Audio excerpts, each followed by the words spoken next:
This is 3 absolutely must-have-tos if you want to get sober without going away to rehab. In fact, be sure and check out my video titled Reasons Why You Shouldn't Go Away to Rehab. Okay, so if you're going to do this at home, which I think, if at all possible, is the best way to do it because you're able to live your life and learn to get sober at the same time, which increases your chances that you're actually going to be able to stay sober long term.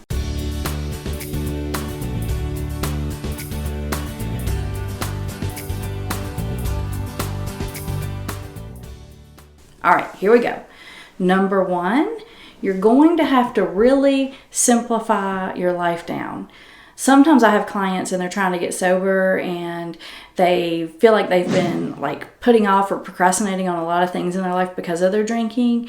And now that they're getting sober, they want to do it all at the same time. Like they want to quit smoking and they want to lose weight and they want to train for a marathon.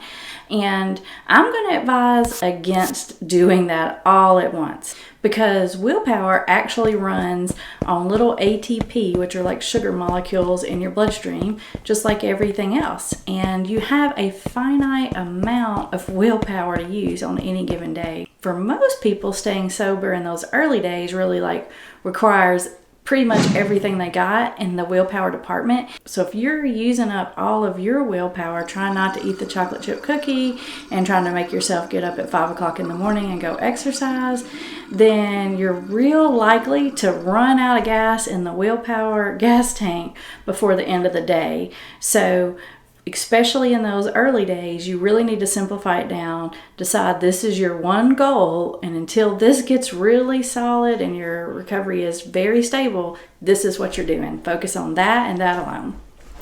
The second thing that you need to do in this process is you need to build some supports around you.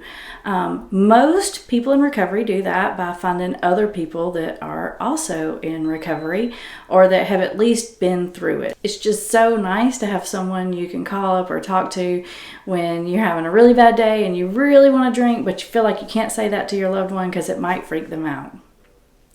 And lastly, and maybe the most important thing, is you need to build a system of accountability around you. Just because you want to stay sober today doesn't mean you're going to want to stay sober tomorrow. So if you want it tomorrow, then you need to build some accountability because even though you may be really gung-ho about it 90% of the time, there are going to be those moments or those days where you just don't feel as strong. And sometimes you need that level of accountability to get you through those hard times.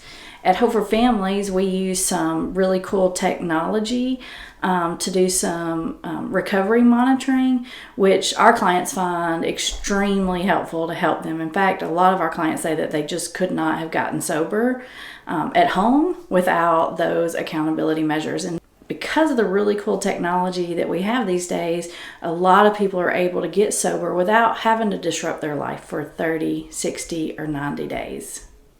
If you liked this video and you found it helpful, be sure and subscribe so we can give you a lot more practical tips about how to get yourself or your loved one sober.